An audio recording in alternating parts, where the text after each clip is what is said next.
Hoy es 17 de marzo, es el día del cómic, se está celebrando en toda España y es un día que viene apoyado por el Ministerio de Cultura en colaboración con agentes culturales y con editoriales que están trabajando precisamente en la difusión de este género. El infinito en un junco. El infinito en un junco, en este momento, 53 ediciones, traducido a más de 40 idiomas. ¿Y por qué? Una adaptación a una novela gráfica. Bueno, en primer lugar, muchísimas gracias por esta invitación y por acompañarnos esta tarde. Yo en realidad me considero oscense por la rama materna completamente y aquí en primera fila están algunos miembros de mi familia. Entonces, creo que todo el camino previo al infinito en un junco se cimentó sobre todo en bibliotecas, en institutos, en colegios y en ferias del libro muy pequeñitas de Zaragoza y Huesca. Entonces, aquí es donde estuvo mi primer público lector, aquí es donde he tenido mis primeros apoyos, aquí es donde tejí todo lo que después permitió construir el infinito o le puso sus bases. Y además creo que en toda esa experiencia de viajes, ¿no?, por este mundo de la cultura de trinchera, como decía Alicia, es donde yo me inspiré para lo que luego sería el infinito en un junco, ¿no? En el ejemplo de todas esas personas, muchas bibliotecarias, que sostienen en los lugares más pequeños, más remotos o más difíciles esa llamita que a veces parece que es tan frágil que un soplo de viento la va a apagar, pero que a lo largo de la historia ha demostrado ser extraordinariamente tenaz, ¿no? Y ha mantenido las historias, las palabras, los poemas, las canciones, la memoria colectiva viva a pesar de todos los peligros y de toda la hostilidad. Entonces, yo creo que es que aquí está incluso la principal y la primera inspiración del infinito en un junco. Entonces, por eso esta invitación era imposible de declinar y me siento muy feliz de poder celebrar aquí el Día del Cómic con todos vosotros y todas vosotras y celebrar lo que ha significado todo este viaje con el junco, del que la adaptación gráfica vendría a ser la última estación, ¿no? Por el momento, y una adaptación muy, muy especial. En realidad, Aran, decías novela gráfica, pero no es exactamente una novela gráfica, es un ensayo gráfico, ¿no? Sí. Que es una cosa poco frecuente. Cuando se adaptan libros a cómic, suelen ser novelas, pero la idea de convertir un ensayo en un cómic parecía de entrada un poquito más insensata y temeraria. Y cuando yo lo propuse a la editorial pensé, uy, no sé si se van a montar conmigo en este tren y van a querer probar suerte. Y bueno, me alegra mucho que la editorial Debate decidiera lanzarse, que aceptasen mi propuesta de Tito Alba, que fue quien yo tuve en mente desde el principio. Y entonces yo diría que para mí ha sido un gran aprendizaje porque trabajé con una guionista de cómic para convertir el texto del libro en un texto distinto. El lenguaje del cómic es distinto al lenguaje del ensayo original y de la literatura en general. Pero la pregunta era ¿por qué llevarlo al cómic, ¿no? Yo creo que la primera causa es que yo de niña era muy comiquera, me gustaban mucho los tebeos, los cómics, algunas de mis primeras lecturas esenciales y algunos de los primeros clásicos que leí, los leí a través del cómic. Yo tenía, siendo muy, muy pequeña, una adaptación de Romeo y Julieta en cómic que cierro los ojos y lo veo exactamente, los rojos, los negros de aquellas viñetas. Y por tanto yo llegué a Shakespeare a través del cómic. Y y el TVO, porque mis padres habían guardado ejemplares del TVO, ¿no? Que yo leía cuando era niña, Zipizape, Mortadelo y Filemón, Carpanta, Rueda del Percebe, ¿no? Todo aquello. Y creo que a los cómics no les hemos reconocido el papel que tienen en la iniciación lectora, ¿no? Como muchos nos hemos enamorado de la lectura gracias a los cómics. Allí empieza nuestra historia sentimental lectora. Y en cambio siempre parece que los cómics se miran como unos libros más fáciles, ¿no? Hermanos pequeños de la literatura de verdad y con una cierta condescendencia. Entonces, me pareció hermoso que El infinito en un junco, que es un libro sobre los orígenes de la lectura y de los libros, también fuera un homenaje al cómic, que es como esa hermanita pequeña del libro y de la literatura a la que no se le reconoce su papel. Pero si pensamos pues ya en los jeroglíficos egipcios, ¿no?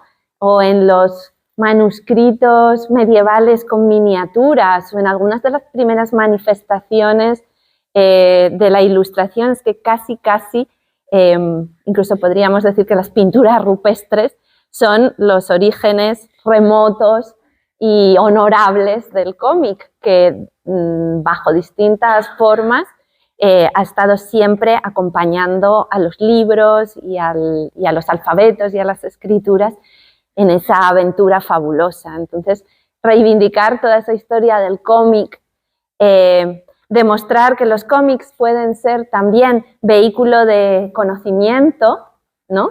Y que el ensayo puede ser un género lo suficientemente popular para acabar en un cómic, y el cómic tiene la suficiente dignidad literaria para ser el vehículo de la enseñanza y de la investigación de un ensayo. Y entonces, bueno, pues me parecía que ese diálogo era muy interesante y que podría abrir el libro a otros públicos. Lo constatamos. En esta biblioteca, la Comicteca tiene unos 3.500 ejemplares, no es nada desdeñable, habla Galicia de ello. El cómic es un gran medio para acercar a la lectura, ¿no? Y es un gran medio divulgador también para llegar a otras personas, iniciarles en el conocimiento de un idioma, la fuerza de la imagen.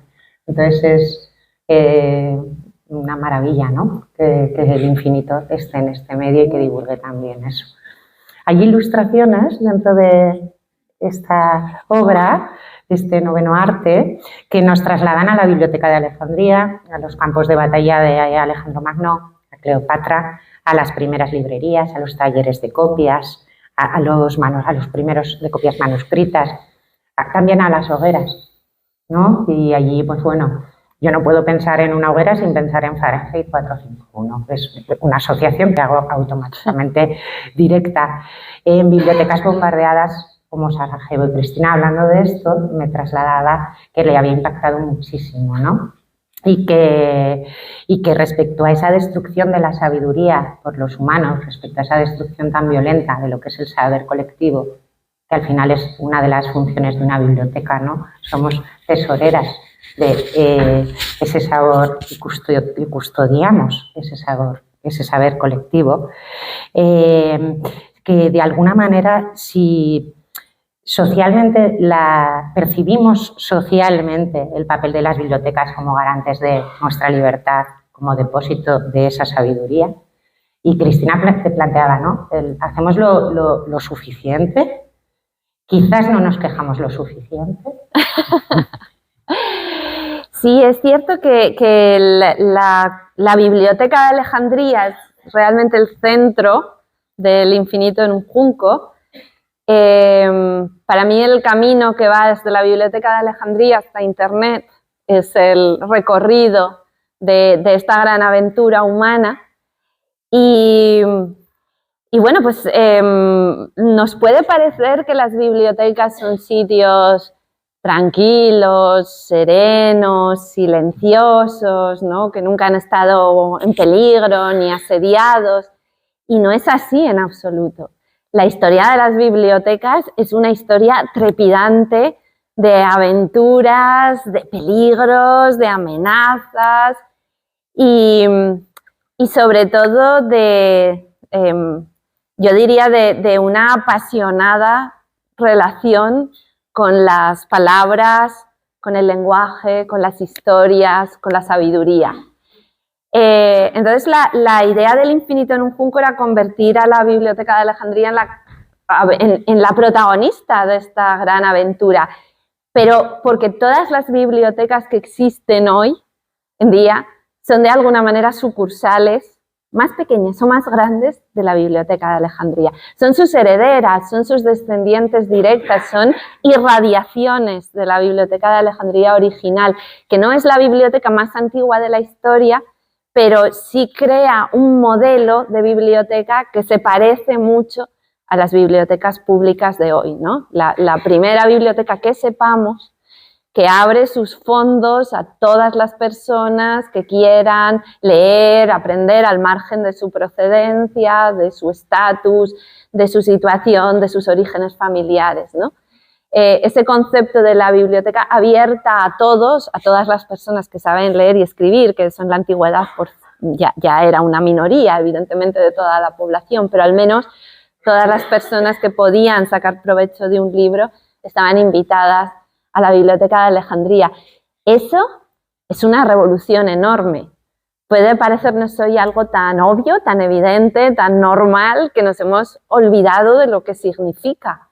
Pero a mí me gusta insistir en cómo desde la invención de los primeros alfabetos y de los libros más tempranos, el conocimiento está muy vigilado y es el privilegio de los más ricos, de los monarcas, de los grandes sacerdotes, de los templos egipcios, de las gentes más poderosas, más adineradas, más aristocráticas.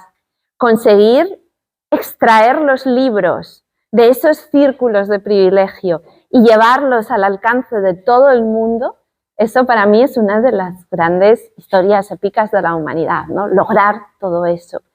Y es una historia que sucede muy principalmente a través de las bibliotecas públicas y también de los centros educativos. Entonces, quizá como nieta de abuelos, maestros rurales, pues para mí esa parte de la historia que no se suele contar y que no forma parte, ¿no?, como de los grandes logros de la humanidad, quedaba allí pendiente, ¿no?, de explicar todo este relato con todas las persecuciones y villanos y héroes y peripecias y misterios y suspense y pasión, porque es una historia muy apasionada. Y eso es lo que hice en El infinito en un junco.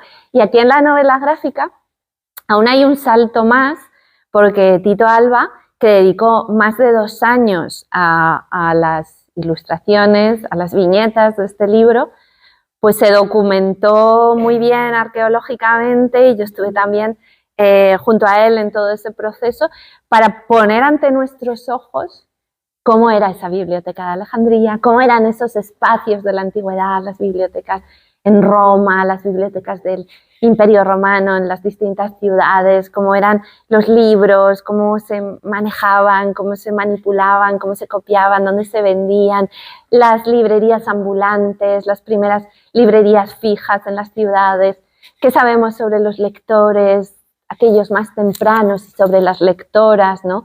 Cómo fueron sus historias de amor con los libros que leían, ¿no? Todo eso, él le da forma, le da rostro, delimita los espacios, te permite pasearte por esos lugares perdidos que ya solo existen gracias a nuestra capacidad para reconstruirlos.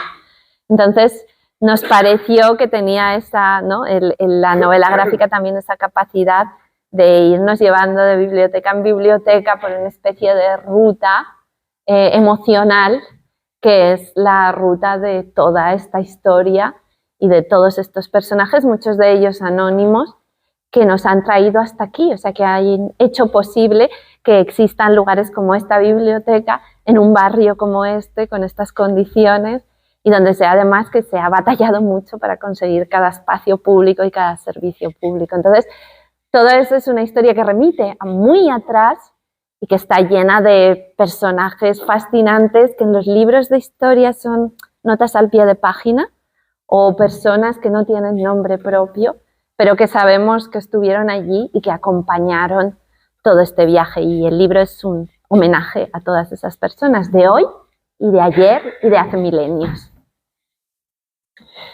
Tu amor a las lenguas clásicas es manifiesto, sí. Es evidente, se plasma en el libro. Y Cristina Umbrados hacía referencia a Antonio Altarriba, un gran guionista y conocedor de la lengua. Y entonces añadía Cristina que las personas que las estudiáis, que estudiáis las lenguas clásicas y que sois conocedores de las lenguas clásicas, que os convertís en mejores vehículos de transmisión de historias, como custodios, por así decir, ¿no?, de los antecedentes de nuestra lengua castellana. Y yo creo que Cris quería poner en esto énfasis en el sentido de la importancia y de cómo se ha trasladado eso también de manera muy mágica en la adaptación gráfica, ¿no? Claro, sí, es que las historias existen desde hace mucho tiempo, muchos siglos, muchos milenios. Ni siquiera sabemos cuándo se contó la primera historia del mundo. No sabemos quién lo hizo ni dónde sucedió, pero intuimos que debió ser seguramente alrededor de una hoguera, ¿no?, con un grupo de personas en la noche, protegidos por el fuego del ataque de los animales salvajes. Y ese es el momento de empezar a contar recuerdos, historias de la caza, ¿no?, aventuras, momentos de riesgo, de peligro vividos juntos, y seguramente allí nace la simiente de la primera historia, la historia más antigua de la humanidad, que nunca sabremos cuál es. Pero a mí lo que me impresiona, quizá por esta perspectiva que me da el haberme remitido a los tiempos más antiguos y a los primeros textos conservados, es esa necesidad que tuvieron nuestros antepasados de conservar las historias, de conservar los relatos, los poemas, las canciones, ¿no? De alguna manera sería como impedir que muramos del todo, porque nosotros no podremos ser inmortales, pero nuestras historias y nuestros relatos y nuestros personajes sí que pueden sobrevivirnos durante siglos y siglos y siglos. Y existe realmente esta necesidad de encontrar la forma de conservar las historias, de escribirlas. Pero este es un hallazgo increíble y no es algo que esté en nuestros genes ni que sea instintivo. Hay que inventarlo, hay que inventar las letras, hay que inventar los sistemas de escritura, hay que inventar el alfabeto. Y claro, cuando estudias filología clásica y empiezas a hablar de los poemas como la Ilíada y la Odisea, que fueron orales y que están allí como en ese umbral entre el mundo de la oralidad y el mundo en el que ya existe la escritura, te das cuenta de que hay como toda una parte sumergida del Céber, de la que sabemos muy poco, que es ese mundo oral, y que hay un enorme esfuerzo de la humanidad para encontrar la manera de preservar esas historias y esos relatos y esos mitos y esas leyendas y esas creencias religiosas y en el fondo la esencia de lo que significa haber vivido en aquel tiempo. Y a mí me enternece pensar en eso, ¿no?, en esa dimensión de intentar aprender a dibujar las historias y los relatos y hacer una partitura del lenguaje y mejorarla y perfeccionarla y hacerla cada vez más asequible, más sencilla, más eficaz, más económica, más rápida. Las letras que empiezan siendo dibujos se van simplificando en trazos cada vez más sencillos, hasta el punto que nosotros ya casi hemos olvidado que hay olas del mar y animales y ojos y bocas y labios en las letras con las que escribimos hoy, ¿no?, que son la evolución muy esquematizada de unos dibujos originales. Y ahí está, ¿no? Toda esa lucha, todo ese esfuerzo de generaciones por conseguir un sistema para desafiar el olvido y para no morir del todo. Y hay algo conmovedor en esa lucha, y por eso esas primeras historias que llegan hasta nosotros, la Ilíada, la Odisea, los mitos griegos, las primeras historias europeas, ¿no?, que conocemos, te das cuenta de que ese viaje desde el mundo oral hasta nuestro milenio es un viaje tremendo, un viaje que de entrada podría parecer imposible que cumpliera algo tan frágil como una historia, que en el fondo es solo aire, ¿no? Palabras.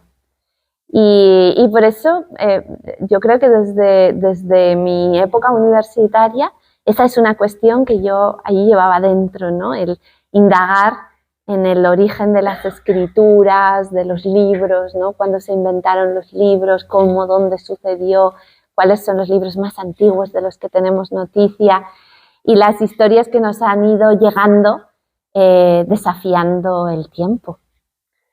Yo no puedo dejar de pensar entre tanto en El infinito en un junco como hacer referencia a Havelock, ¿no? A esa musa que aprende a escribir. Sí. Me parece que está descrito de una belleza increíble. Y esta mañana, cuando estaba leyendo diferentes cosas en medios, etcétera, sobre el infinito, claro que ha logrado Irene, no solo con El infinito en un junco, sino también, no sé, ensayo gráfico, divulgar de una manera absolutamente rotunda, accesible, historia, ¿no? Historia de la humanidad.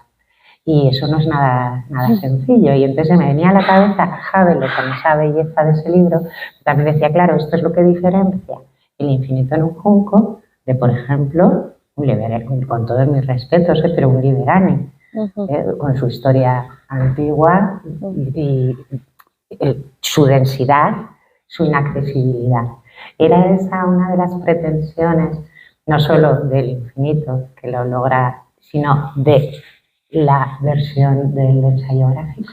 Sí, lo fue en El infinito en un junco, por supuesto, que en mi cabeza venía a ser como voy a escribir las 1001 noches de los libros con todas las historias, los personajes, ¿no? Como un mosaico de aventuras.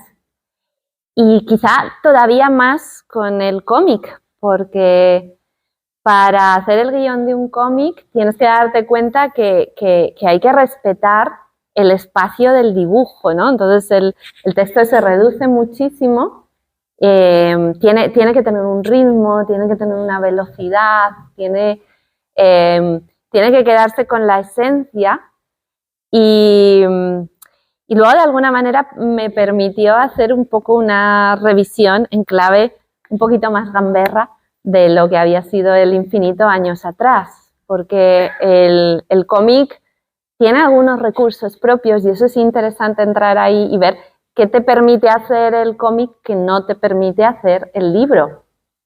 Entonces, como en el cómic tienes las viñetas con la cartela encima, que viene a ser la voz en off del narrador, pero luego está el globo o el bocadillo, que es la voz del personaje hablando, ¿no? Y entonces permite hacer cosas un poco unamunianas en las que el personaje se revela contra el narrador, o le quita la razón, o le discute, o le hace un chiste, ¿no?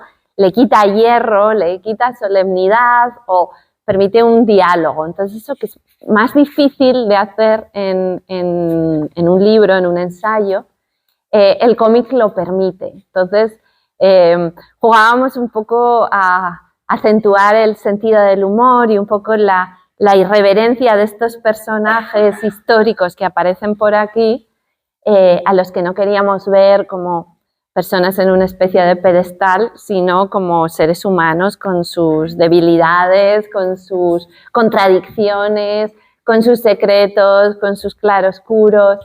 Y entonces ahí es donde la guionista Siska Mas y yo nos dimos permiso para jugar, para utilizar esos recursos, para jugar también con con un poco con caligramas, algunas veces hay letras que se desploman, que hacen formas, ¿no? Que dibujan, que se relacionan con los personajes dibujados, que los siguen, que los envuelven, que los persiguen, que juegan con ellos.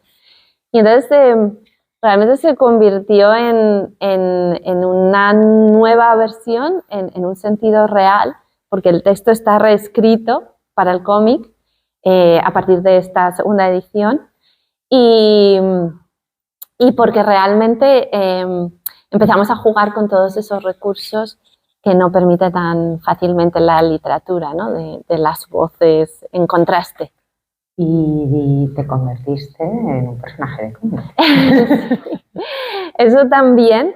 Allí estamos, por supuesto, pues mi hijo, mi madre, mi padre, yo misma, ¿no?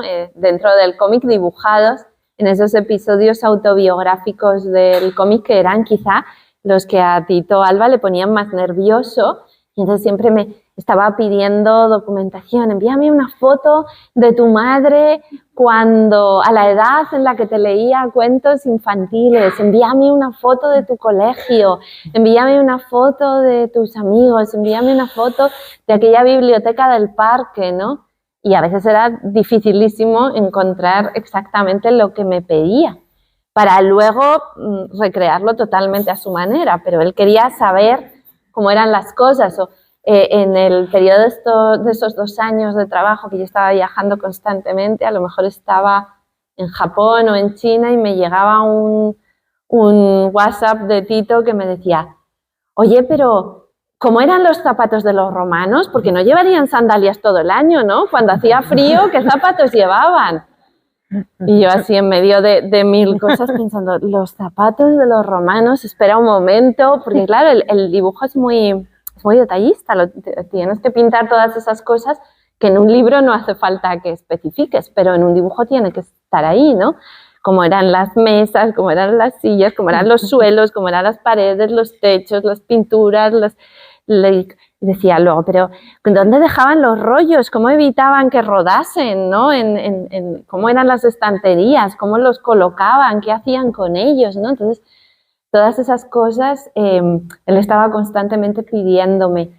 Y efectivamente estamos todos nosotros. Al que más ilusión le ha hecho ha sido a Pedro, a mi hijo, que cuando vio el dibujo, luego en esta segunda edición lo hemos sacado y lo hemos colocado en la primera página con la dedicatoria porque vimos que le hacía tanta ilusión que lo hemos convertido casi en el primer dibujo del libro. Nos había dibujado a los dos, a él y a mí, cuando yo le leo libros o cuentos por las noches. Entonces, cuando él vio ese dibujo, dijo, estoy en un cómic, como Asterix, soy como Asterix, ¿no? Y al día siguiente se fue al colegio y les dijo a todos sus compañeros, yo tengo otra vida dentro de un cómic, yo soy un personaje de cómic. Y entonces eso le hizo muy feliz. Y a mi madre también, que decía, bueno, de todas las cosas que han pasado con este libro, quizá esta es la más inesperada, ¿no? Yo nunca había esperado ser un personaje de un libro, pero ya de un cómic no me lo imaginaba ni remotamente, ¿no? Y ahí está, dibujada en esos momentos de lectura y en todas esas peripecias autobiográficas que también forman parte del infinito. Has pasado de ser consumidora de un medio también a crearlo, ¿no? Sí. A participar desde ese otro ángulo, que está muy bien.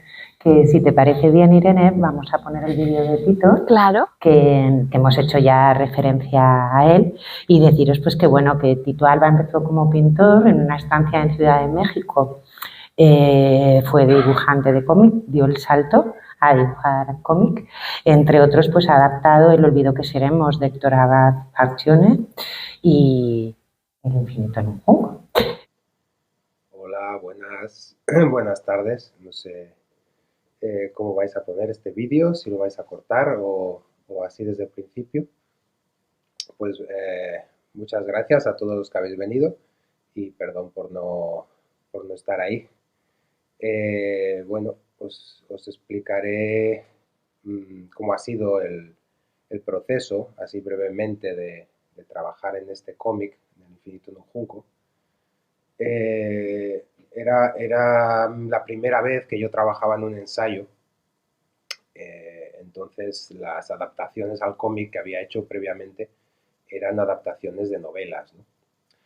El hecho de que sea un ensayo ya me asustaba un poco, independientemente de que fuera un ensayo tan popular, ¿no? Porque yo no conocía la obra, El infinito en un junco, no había oído hablar, pues por ignorancia o lo que sea.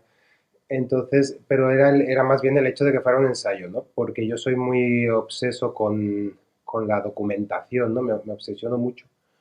Entonces, claro, un libro que tiene tantas historias diferentes de tantas épocas, ya no solo Roma y Grecia, sino cuando se habla de películas, que a lo mejor eran películas que no había conocido, cuando se habla de muchos libros, de otras novelas, de muchos libros de la historia que a lo mejor conocía o no conocía, pero bueno, que tengo que documentarme, ¿no? Para ilustrarlos, de diferentes épocas, no solo Roma y Grecia, en fin, esto me lo hacía especialmente complicado, ¿no? Y con esto pues yo estaba molestando mucho a Irene todo el tiempo y sintiéndome mal porque yo sabía que ella estaba de viaje, era un momento bastante, un momento álgido yo creo de promoción de ella y de viajes. Entonces, bueno, pero y claro, pensaba, ella tiene mucho trabajo hecho y voy a preguntarle si sabe, pues yo qué sé, cómo eran los muebles donde se guardaban los rollos en la antigua Roma, detalles así que nadie piensa cuando lee un libro, pero cuando tienes que dibujarlo, tienes que pensar en muchos detalles, ¿no? Pues por ejemplo esto, cómo era una estantería para poner rollos, cómo eran los rollos, si habían diferentes tipos de pergaminos, etcétera, cómo se vestía la gente, cómo eran los muebles, mil cosas, ¿no? Y esto pues sí, lo complicaba. Luego también otro tema que era más delicado era la familia de Irene. Yo también tenía que, que dibujarlos pues tal como eran, no me los iba a inventar, obviamente, ¿no? Entonces le pedía fotos de su madre, de su padre, de su profesora, ¿no? Que era un personaje también importante que aparece. Y bueno, contándolo así parece que sea un infierno, pero tienes un lado positivo muy importante que lo compensa y va más allá porque para mí ha resultado muy divertido poder trabajar, poder ilustrar tantas cosas diferentes, ¿no? Hablando claro, porque cuando yo estoy con un libro que adapto, por ejemplo, una novela, hay los mismos personajes, el mismo lugar, durante ciento y pico, 200 páginas, estoy metido en un mundo, en un universo muy concreto del que no voy a salir. Y claro, esto siempre corre el riesgo de que cuando llevas un año trabajando, hay momentos que a lo mejor estás un poco cansado, que te gustaría ya cambiar de proyecto y hacer el siguiente, ¿no? Y esto, por primera vez, no he tenido ningún momento así con el Infinito en Junco, porque cada página que dibujaba era algo diferente y me sentaba a trabajar con bastante ilusión, ¿no? Porque había muchas sorpresas también, ¿no? Cuando tenía que ilustrar un libro que me gustaba, una película, hacer la caricatura de un actor, ¿no? Que también pues, son cosas que no suelo hacer y que son bastante divertidas, ¿no? Y en ese sentido creo que ha sido un libro con el que he disfrutado bastante, ¿no? Y eso ha estado también bien porque es uno de los que más largo se ha hecho, ¿no? Porque he estado pues casi 2 años trabajando en él. Y el hecho de haber disfrutado en una cosa en la que estás trabajando yo creo que se nota, ¿no? Se nota, se acaba notando, ¿no? Aparte de esto, hemos tenido la oportunidad de hacer una segunda edición en la que ha cambiado bastante, ¿no? En la que ha añadido dibujos, hemos tenido la oportunidad de arreglar cosas en un libro que ya ha sido publicado, cosa que no sucede nunca, ¿no? Entonces, por este motivo, por estos motivos, sí se puede decir que estamos bastante satisfechos, ¿no? O yo puedo decir personalmente que estoy bastante satisfecho con los dibujos y con cómo ha quedado este libro, ¿no? Y nada, y esperemos que lo disfrutéis todos y que también os guste. Y muchas gracias por estar ahí. Gracias y un saludo desde Barcelona. Chao. Bueno, yo ya lo conocía, quiero decir, conocía su trabajo antes de empezar el camino, la ruta del infinito en un junco. Él, en cambio, no había leído ni le sonaba demasiado el infinito en un junco, con lo cual estábamos en una situación curiosa y divertida. Yo conocía, acababa de publicarse entonces El olvido que seremos, la adaptación del libro de Héctor Abad Faciolince, pero yo ya lo conocía de otros libros anteriores, uno que hizo de Frida Kahlo desde el punto de vista de Chabela Vargas, y otras biografías de artistas que había publicado, una de Fellini, Walt Whitman. Entonces de él me gustaba que sus dibujos son muy artesanales, hace acuarelas, realmente las pinta una por una, hay originales, no trabaja solo en ordenador, en digital, entonces tiene ese carácter un poco que es el de la historia del libro, ¿no? El de lo artesanal, el trabajo, lo manual, lo tangible, y bueno, y él tiene un claro interés también por el mundo del arte, y yo le dije, bueno, igual que El infinito en un junco, el ensayo es un libro vanguardista porque juega con una estructura diferente y con una manera de contar que no es la habitual del ensayo, tú también juega todo lo que quieras en el libro y arriesga, y entonces realmente hay páginas muy especiales, ¿no? Páginas que de repente se oscurecen, ¿no? Y es casi como una linterna que va descubriendo aspectos de la página. Hay páginas que son casi como si fuera una de estas enciclopedias infantiles que ya prácticamente han desaparecido, ¿no? Como tenían los textos con esas ilustraciones que ponía figura 1, y te decían aquello que era, ¿no? O sea que hay aquí varios juegos, desde viñetas muy cuadriculadas a viñetas donde gotea la sangre desde una viñeta y chorrea por todo el texto, ¿no? Él me confesó que siempre había tenido muchas ganas de dibujar romanos, así que aquí dibujó romanos y legiones y batallas y todo lo más gore que se pueda imaginar. Y luego hay películas dibujadas en blanco y negro, en color, estéticas distintas. Hay algunas imágenes que son más, juegan más con la caricatura y lo humorístico, hay otras que son más artísticas, unas muy bonitas de así el Mediterráneo, como el viaje de Ulises, ¿no? Y se ve el barco en medio de... Entonces, bueno, es realmente un libro con muchas técnicas, con muchos juegos de color, con muchos cromatismos, con muchas fórmulas, a veces hay collage, hay fotografías incorporadas, hay cosas muy diversas dibujadas. Entonces, él tuvo toda esa libertad también para hacer un ensayo gráfico vanguardista. Y él creo que también disfrutó esa posibilidad de jugar y arriesgar y hacer cosas diferentes, y fue entretenido, la verdad. Cristina hablaba de esa parte, aparte de su vínculo tan estrecho con la literatura, de la parte de la analogía, ¿no? La parte analógica de Tito, esa parte, por decirlo así, analógica, muy tradicional, que de alguna manera también traslada esa tradición oral, ¿no? Vincula esa tradición oral. Ahí os traslado palabras literales de Cristina respecto a esto. Sí, pero tampoco es muy habitual, por ejemplo, dibujar películas o dibujar actores o dibujar grupos musicales, y además Tito está convencido de que no se le da bien el retrato, ¿no? O la caricatura.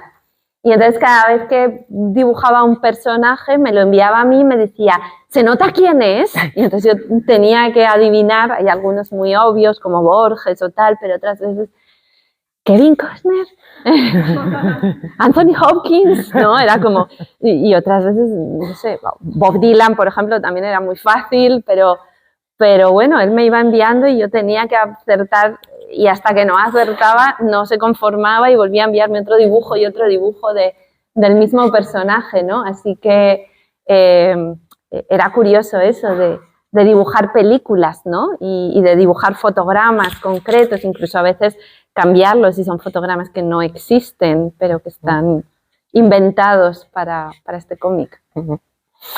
El amor a los clásicos y la oralidad se han perdido en el mundo adulto.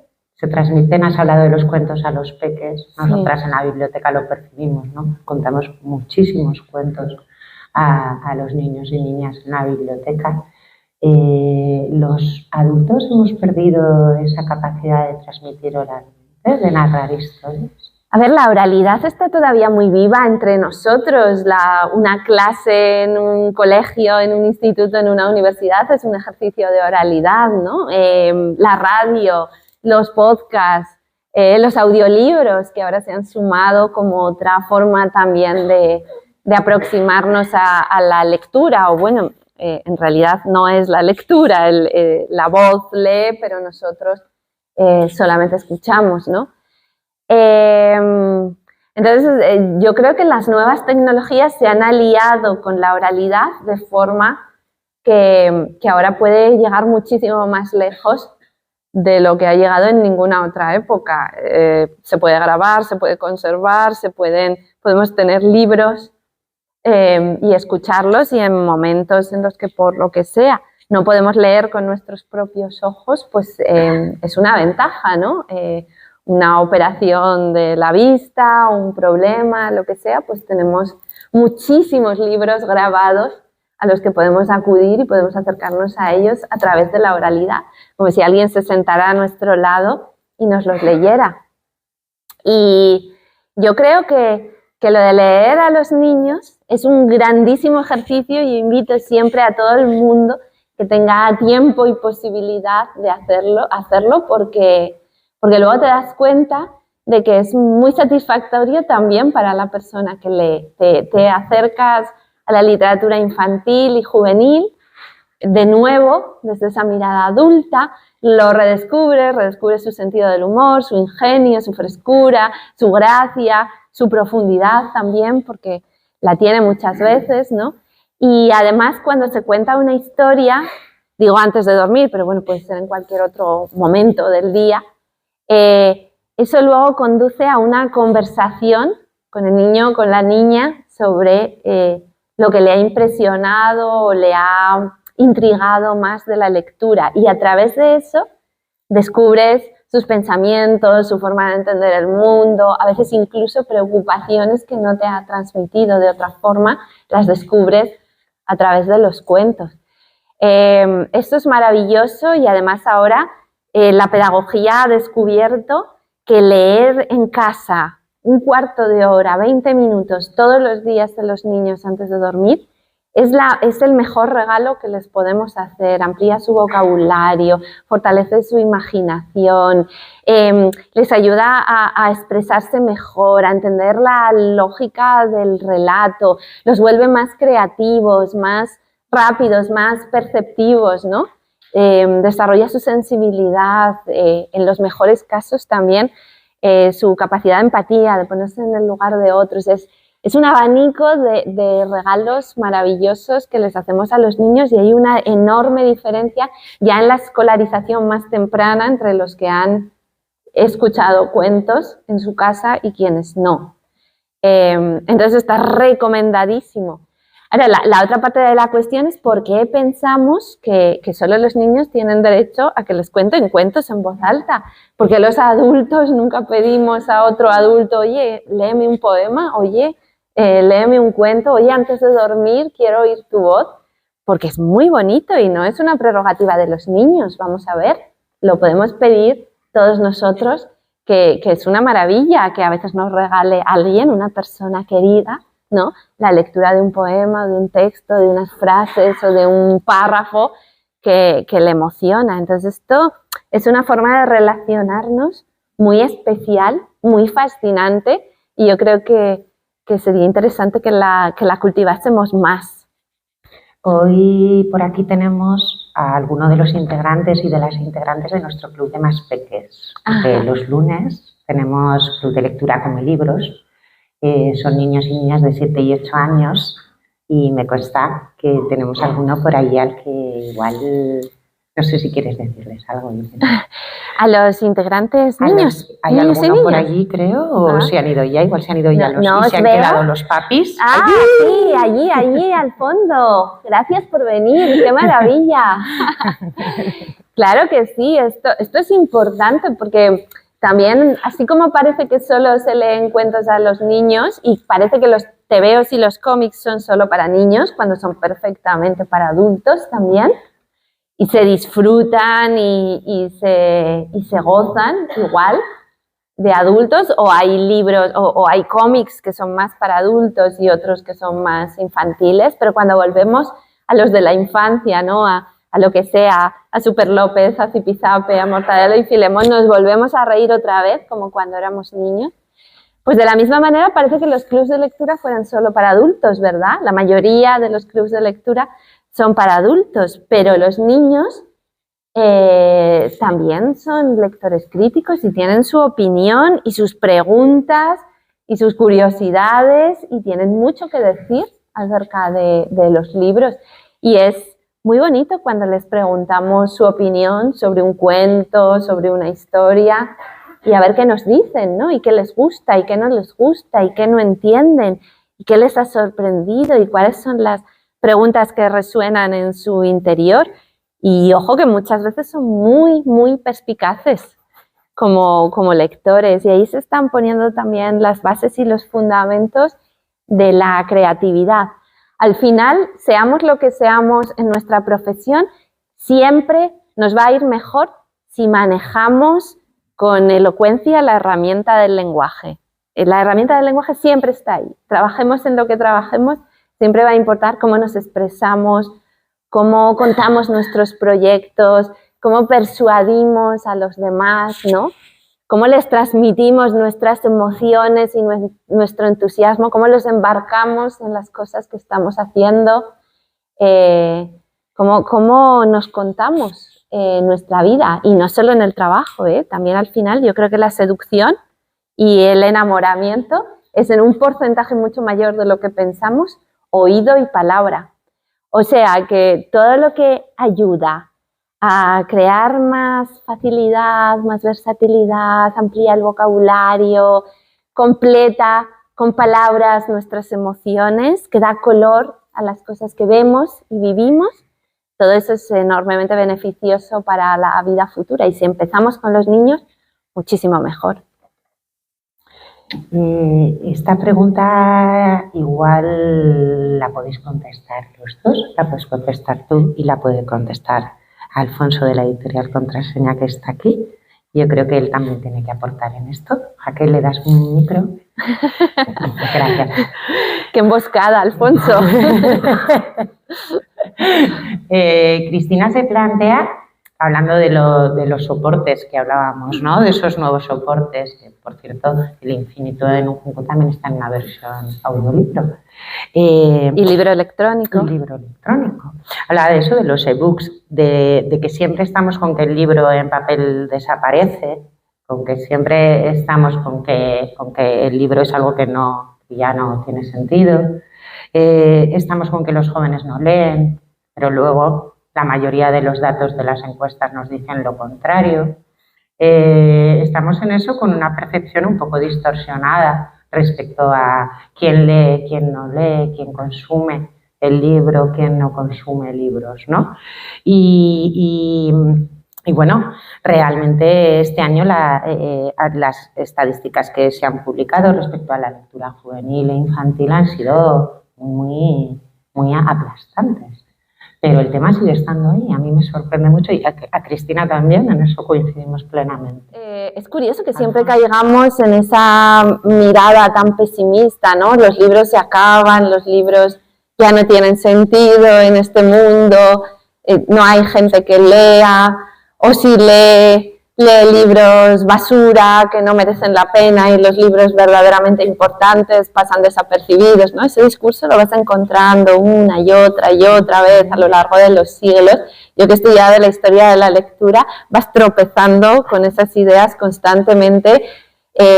Cuando se inventó el libro y la escritura, ya teníamos algunos apocalípticos diciendo que ahí se terminaba todo, porque ya en el momento en el que escribes, ¿no? Colocas el conocimiento, el saber y las historias en un libro en vez de guardarlos en tu memoria, pues eso es la destrucción total del conocimiento, ¿no? Sabes a dónde acudir, pero ya no tienes el conocimiento dentro de ti, esto lo decía Sócrates, y entonces esto ya es el desastre completo, la degeneración y la devaluación del conocimiento, que se parece mucho a lo que ahora se dice con los buscadores, ¿no? Con Google y con...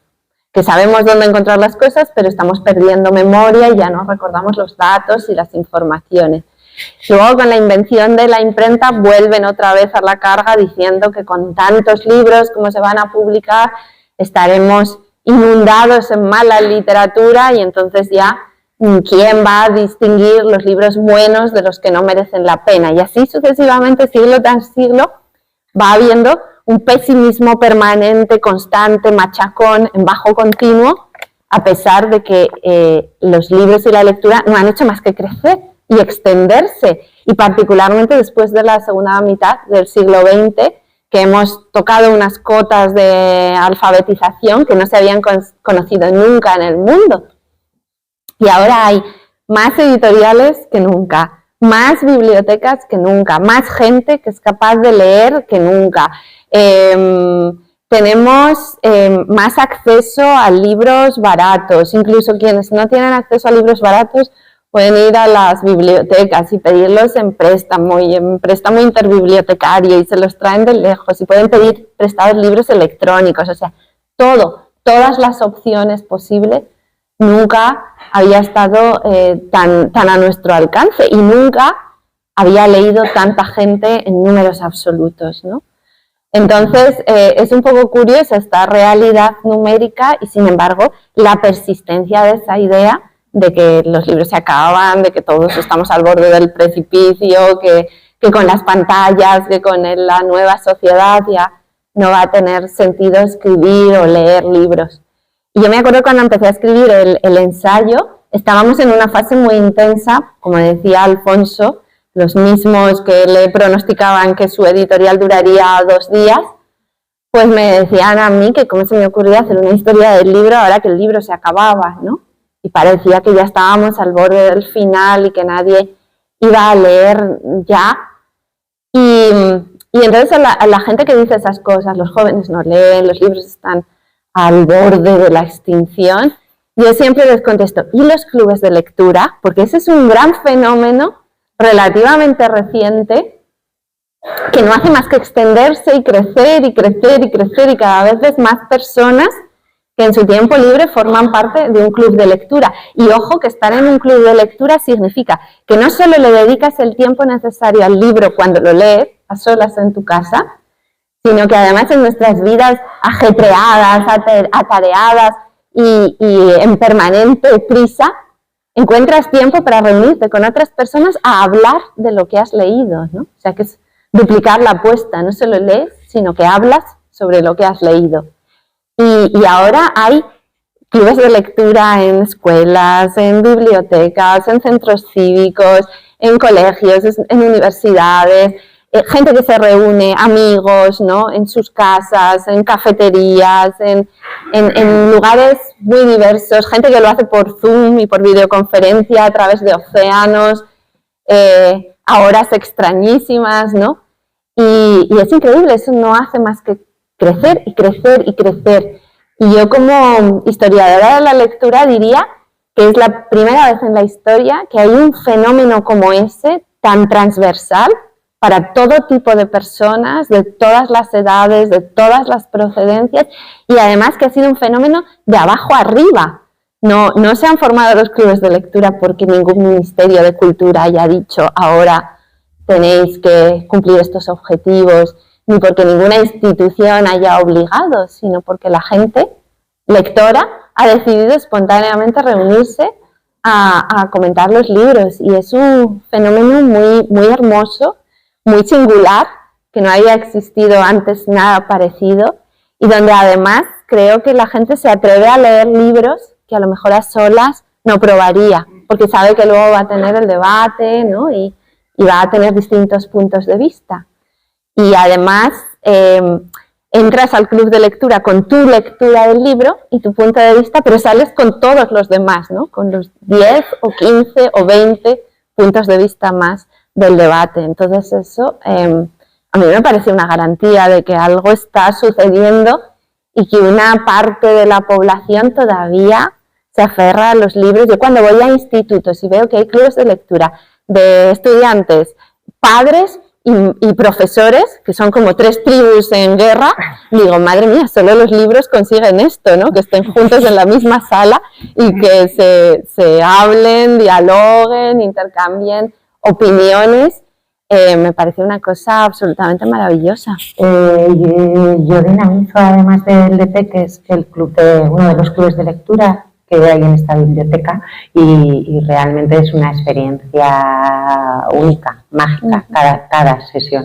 Claro. Y muy, muy enriquecedora. Y creo que con esto ya vamos a ir cerrando con la reflexión de que al final lo que nos une es ese amor, ¿no? Ese amor a los libros que con tanta pasión traslada Irene en El infinito, en la adaptación gráfica, en cada una de sus intervenciones, con sus precisas palabras y bellas palabras, y agradecerte que hayas compartido con nosotras esta maravilla. Este espacio tan hermoso. Exacto.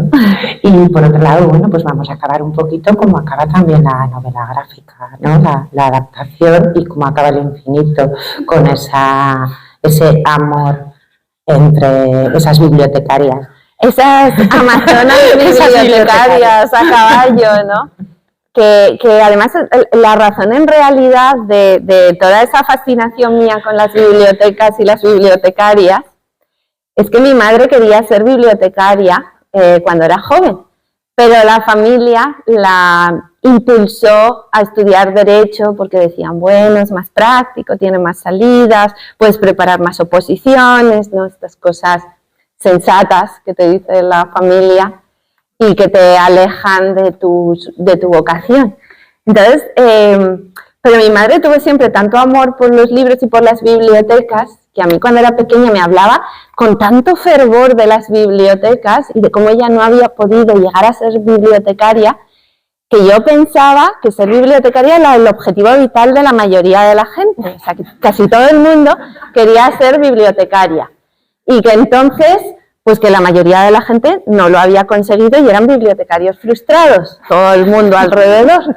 Y que los que eran actores y cantantes famosos y tal, lo que eran personas que no habían conseguido ser bibliotecarias, ¿no? Esa era la imagen que me transmitió mi madre, como que eso era la aspiración máxima de la humanidad, pero claro, no todo el mundo puede llegar a ser, porque hay los puestos que hay y supongo que una competencia terrible y despiadada para llegar a ser bibliotecaria, ¿no?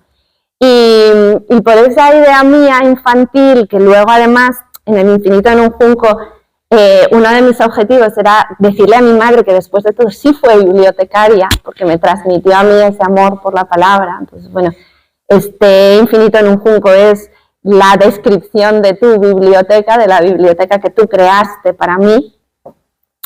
Pero también estaba el rescate de esa imagen de las bibliotecarias, ¿no? Uno de mis apartados preferidos es ahí donde cuento cómo la imagen pública que existió durante muchos años de la bibliotecaria en las películas, en las series, ¿no? La bibliotecaria del moño tenso, de las gafitas, medio miope, con cara de bruja y de solterona vinagrada, ¿no? Eso es lo que hemos visto habitualmente en el cine y en las películas, y particularmente en Qué bello es vivir, que nos la ponen todas las navidades, ¿no? Y que es la historia de este personaje que se va a suicidar y entonces se le aparece el ángel y le dice, no te suicides, porque aunque te parezca que tu vida es un desastre, en realidad has influido en todas las personas que están a tu alrededor y te quieren y has hecho que su vida valga la pena. Y entonces le va enseñando lo que hubiera sido la vida de todos sus amigos, sus familiares, sus seres queridos, si él no hubiera existido. Y entonces pues todos son catástrofes y calamidades, y el uno es borracho y alcohólico, y el otro solitario y deprimido y no sé qué, y ya llega a la mujer la mujer del protagonista, y dice, ¿qué hubiera sido mi mujer? ¿No? ¿Cuál hubiera sido la vida de mi mujer sin mí? Y entonces dice el ángel, no, esto no lo quieres saber, esto es demasiado horrible, no lo quieres saber. Y él dice, sí, por favor, cuéntamelo. Y entonces ya, después del forcejeo, dice el ángel, bueno, te llevo ahí. Y entonces la mujer era bibliotecaria, se había quedado soltera y había sido bibliotecaria. Y entonces van a esperarla a la hora del cierre de la biblioteca y sale allí ella, que en la película es tan guapa, tan mona, tan delgadita, tan preciosa, pero en la biblioteca es la bibliotecaria modelo, con el moño apretado, la maquillada allí pálida, ojerosa, tal, y parece otra persona, ¿no? Y sale de la biblioteca allí mirando alrededor, como si le asustase el mundo, ¿no? Aferrada a unos libros y un poco encorvada, y va por la calle y la miran ellos como diciendo, ay, pobre, menos mal que no me he suicidado solo para que mi mujer no sea bibliotecaria, ¿no? Y este es el mensaje, porque claro, eran las mujeres en aquellos años que trabajaban, solían ser las que no se habían casado, porque las que tenían familia pues no podían seguir trabajando. Y entonces pues la idea era que pobrecitas las mujeres que no se han casado, que no han tenido hijos, que vidas frustradas y lamentables y deprimentes han tenido, ¿no? Y entonces era el estereotipo de la bibliotecaria, que está siempre haciendo no te deja decir nada y está como vengándose de la gente joven y feliz por la vida que no han tenido. Y claro, si comparas eso con cómo eran las bibliotecarias reales, María Moliner, nuestra María Moliner, las bibliotecarias de las misiones pedagógicas, las bibliotecarias a caballo de Kentucky, que no solo no eran mujeres acobardadas, sino que se lanzaban a los caminos, a caballo, en una de las regiones más escarpadas y pobres de Estados Unidos, con los libros a cuestas, y contaban todas esas historias maravillosas de que iban ya por entre los riscos y las peñas y se les morían los caballos y ellas dejaban el caballo allí, se cargaban los libros a la espalda y seguían a pie entre la nieve para llegar a donde las esperaban sus lectores, ¿no? Qué contraste con esa imagen de la bibliotecaria acobardada, vinagrada y encorvada de las películas. Y entonces, bueno, pues es también una gran reivindicación de las bibliotecas y de las bibliotecarias, de esas mujeres también, ¿verdad?, audaces y comprometidas con el mundo, que al final lo que hacen en las bibliotecas es abrir espacio para que todos tengamos horizontes más amplios y otras oportunidades vitales y de pensamiento. Y yo creo que eso pues es algo que hay que agradecerles y aplaudir, y acabamos aquí con la oda a todas las bibliotecarias.